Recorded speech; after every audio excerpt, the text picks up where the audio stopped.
entregue às trevas, no período da Idade Média, e brilhou-lhes um homem leu,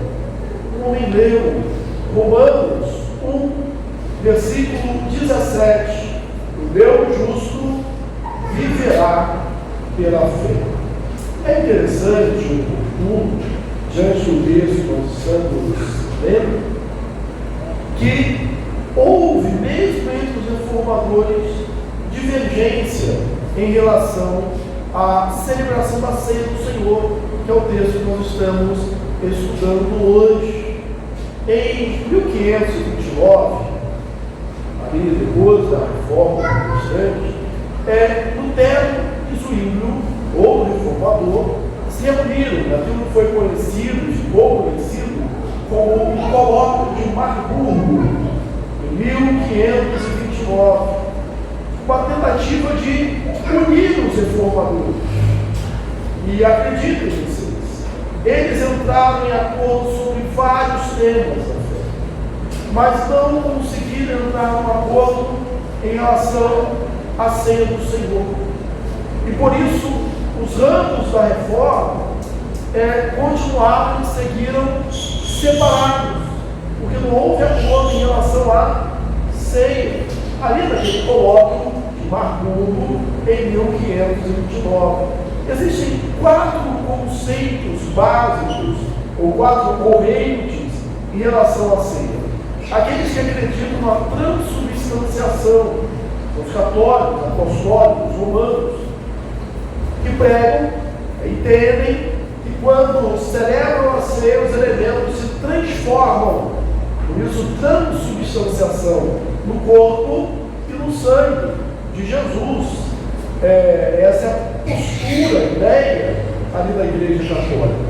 Existem aqueles que acreditam na consubstanciação, que são os luteranos.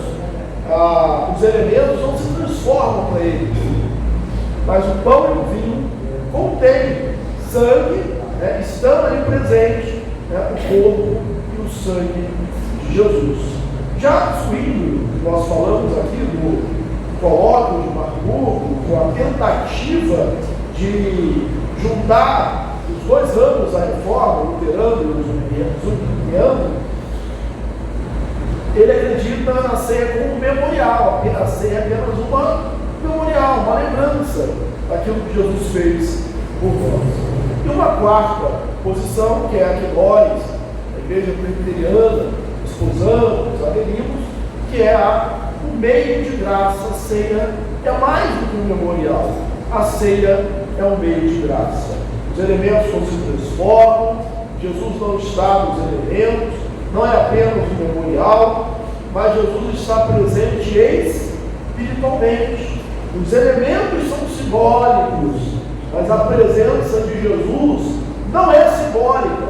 A presença de Jesus é real, ainda que seja espiritual. Nós estamos estudando Mateus e vimos que no texto anterior a Páscoa foi preparada, a traição de Judas foi anunciada, e antes Maria de Betânia ungiu os pés de Jesus, ungiu a cabeça de Jesus, secou ali os seus pés com os seus cabelos, mostrando um ato de amor, contrastando com aquilo que Judas estava fazendo, que era vender o seu mestre por 30 moedas de prata. Ele celebra a ceia com os seus discípulos, e quando está celebrando a Páscoa, ele a transforma num novo sacramento, numa nova ordenança. A Páscoa, instituída para Israel em Êxodo, capítulo 12, ela mostrava o início de Israel como uma nação, como o povo de Deus, apontava para a saída do cativeiro egípcio, mostrava a vitória de Deus sobre os falsos deuses. Em cada uma das pragas, Deus desbaratou, humilhou, venceu as divindades egípcias. E aí é proclamada a saída do povo. Cordeiro seria morto, e com o seu sangue os umbrais das portas seriam ungidos, aspergidos com o sangue, era a marca de que aquela casa, aquelas pessoas pertenciam ao Senhor.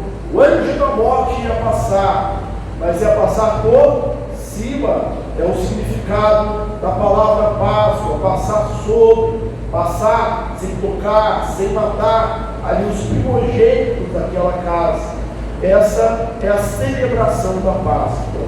Mas a Páscoa apontava prospectivamente, ou seja, para o futuro, para o sacrifício de Jesus. E Jesus institui na Páscoa, transforma um novo sacramento, a ceia, que aponta agora retrospectivamente para o mesmo sacrifício de Jesus. Então, quem está no centro? Jesus.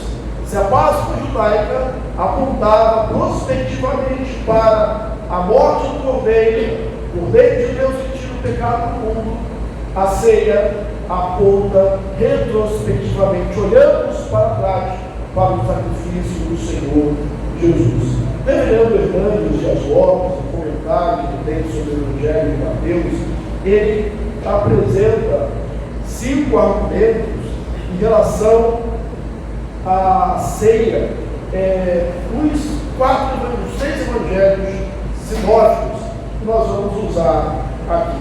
Enquanto comiam, tomou Jesus um pão e, abençoando, o partiu e ordenou aos seus discípulos, dizendo: tomai, comei, isto é o meu corpo. Eu gosto muito dessa expressão, enquanto comiam, ou indo, quando aparece em outros textos, ou seja, enquanto vivia, enquanto as coisas iam acontecendo no dia a dia, enquanto comia Páscoa, que foi comida tantas e tantas outras vezes por tantas famílias judaicas, mas agora havia algo diferente, agora havia algo novo. Agora Jesus estava ali para, dentro do povo, ser oferecido como sacrifício, como Cordeiro de Deus, que tira o pecado do mundo. Enquanto comiam, enquanto celebravam, enquanto participavam da maior festa dos judeus, Jesus toma o pão, Jesus toma o cálice e os transforma em elementos, em símbolos da sua morte, e cria aqui um novo sacramento, o sacramento da ceia do Senhor, da Eucaristia, da Santa Ceia. A primeira lição que nós temos aqui é que a ceia é uma ordenança. Ele disse: tomai. No Evangelho de Lucas, ele diz: fazei isso. É um imperativo. O apóstolo Paulo, em 1 Coríntios, no capítulo 11, ele vai dizer assim: eu recebi do Senhor o que também vos entreguei. A ceia é uma ordenança. Até que Jesus volte, a igreja deve comer o pão e beber o cálice em memória de Cristo. Não é uma opção, é uma ordem do Senhor Jesus. Em segundo lugar, a ceia do Senhor é uma comemoração em memória de Jesus. Fez isso para que a ceia fosse uma festa. A Páscoa judaica é uma festa.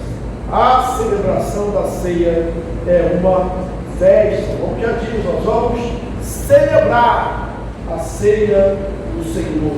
É um momento de alegria. É verdade, é um misto de sentimentos, porque nós lembramos a morte de Jesus, lembramos o sacrifício de Jesus, lembramos ali de tudo que ele sofreu, mas, acima de tudo, que ali estava sendo conquistada, comprada, por um alto preço, a minha e a sua salvação, a nossa salvação, a Páscoa, a ceia, porque Jesus é a nossa Páscoa. A Páscoa cristã é a ceia do Senhor. Nós estamos no momento de celebração, no momento de festa, no momento de alegria. Terceiro, a ceia um agradecimento. Mateus destaca que Jesus tomou o pão, abençoou, tomou o cálice e ele deu graças. Era o símbolo do seu corpo, era o símbolo do seu sangue.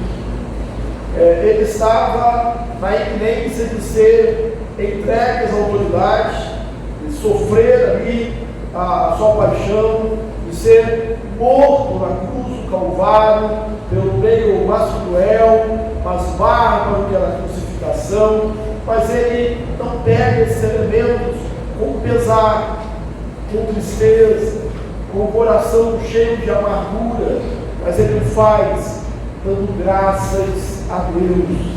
Ele agradece pelo pão, ele agradece pelo vinho, ele agradece ali por aquilo que é tipo e corpo do Senhor Jesus. Quando ele diz isso é o meu corpo, isso é o meu sangue, em tese nós devemos interpretar os textos de forma literal, a menos que no próprio texto haja motivos, razões para nós interpretarmos de forma simbólica. O próprio Senhor Jesus ele usou várias vezes linguagens figuradas. Ninguém diz, nós somos um ramo da oliveira. Nós sabemos que é uma linguagem figurada. Então ele diz, eu sou a videira verdadeira, meu pai é agricultor, todo ramo que estiver ligado a mim. Nós sabemos que Jesus está usando aquela expressão de maneira figurada. Como ele diz, eu sou o pão da vida. É uma forma figurada, simbólica de falar. Quando ele diz, isso é o meu corpo, os discípulos, embora posteriormente tivesse na história da igreja razão de discussões, de debates, de falta de acordo, não foi para isso que a ceia foi instituída, foi para a nossa alegria, foi para o nosso benefício, foi para o nosso alimento espiritual. Quando ele diz, isso é o meu corpo, os discípulos não pensariam nisso de maneira literal mesmo, porque ele estava ali, o seu corpo estava ali, ele estava fisicamente ali presente com eles. Eles conseguiam ver ali na hora, o ato, a distinção entre o pão que Jesus segurava e o seu próprio corpo. Entendia-se que era uma linguagem figurada. Em quarto, a ceia do Senhor é comunhão, é uma comunhão. Isto é o meu corpo que é oferecido por vós. Comem dele todos, fazer isso em memória. É um momento de comunhão. Comer, sentar-se à mesa com alguém, é um ato de comunhão. É uma forma de estar unido. E a mesa do Senhor é esse elemento de união para a igreja. Em toda a cristandade espalhada pelo mundo, nós celebramos a ceia. E uma das coisas que nós estamos dizendo é que nós somos um. Nós estamos ligados ao Senhor, a Jesus que é cabeça, é o corpo da igreja. É um momento de comunhão. Todos participamos de maneira indistinta. Não importa se tem muito tempo na igreja, se tem pouco, a condição social, a cultural, financeira, é algo que nos une. Há um detalhe aqui interessante em relação à salvação, uma doutrina que a igreja presbiteriana prega, exposa, e ele vai dizer assim: esse é o meu sangue derramado por muitos. Olha, não é por todos, não é por todos, também não é por poucos, é por muitos. Porque se fosse por todos, esse sangue é o sangue da redenção, está comprando, todos teriam que ser salvos, porque o preço foi pago, e ele diz que o sangue foi derramado, o sangue da nova aliança, o meu sangue derramado por vós, foi derramado por muitos, conforme diz aqui o texto. Em quinto lugar,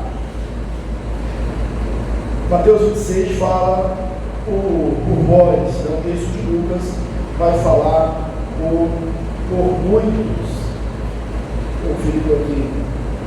Enquanto comiam, tomou Jesus o pão e, abençoando, partiu e deu aos discípulos, dizendo: tomai esse é o meu corpo. A seguir, tomou o cálice, tendo dado graças, e deu aos discípulos, dizendo: bebei dele todos, porque esse é meu sangue, o sangue da nova aliança, derramado em favor de muitos, para a remissão de pecados. Aí, o versículo de número 28, derramado em favor de muitos, para a remissão de pecados. Em quinto e último lugar, além de ser esse ato comunitário, a ceia do Senhor é uma garantia.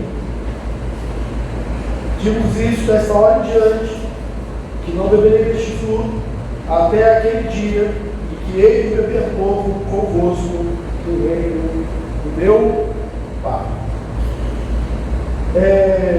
Nós temos a certeza, nós temos a garantia, nós não vivemos em dúvidas que um dia estaremos no céu, que um dia estaremos com o Senhor, que um dia participaremos das bodas do Cordeiro, que um dia nos assentaremos à sua mesa, que um dia celebraremos novamente com Ele, até comer novamente convosco no reino do meu Pai. É um memorial, é um meio de graça. Lembramos de Jesus, lembramos do seu sacrifício, nos alimentamos dele, nos apropriamos dele, celebramos, festejamos, mostramos a nossa união e mostramos a nossa certeza de salvação, que um dia estaremos com ele. Essa certeza, somos também a igreja que anuncia que Jesus vai voltar, porque além dele dizer nesse evangelho, ele vai dizer em outro evangelho sinótico assim: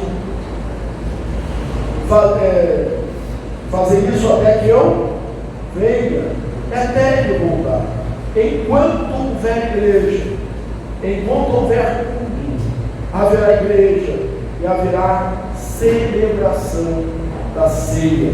Estaremos participando até a volta do Senhor. Isso mostra que sempre haverá um remanescente fiel, sempre haverá crente. O mundo pode se agitar, pode se enfurecer as nações, na linguagem do salmista, pode haver tumulto, as coisas podem até parecer que saíram do controle, mas a igreja vai permanecer até o dia da volta do Senhor Jesus. E anunciamos que ele vai voltar. Fazer isso até que eu volte, até que ele venha. Então, até Jesus voltar, nós vamos celebrar. Hoje, anunciamos que Jesus vai voltar. E voltará para buscar a sua igreja. Nós somos a igreja que diz: Maranata, ora vem Senhor Jesus. Digo-vos que nessa hora em diante não beberei deste fruto da videira até aquele dia em que ele me perdoou convosco no reino do meu Pai. Beberei novo convosco. Irmão, só faz sentido o céu, a glória, Jesus, porque ele diz que vai beber conosco. Nós estaremos, os seus discípulos estarão lá.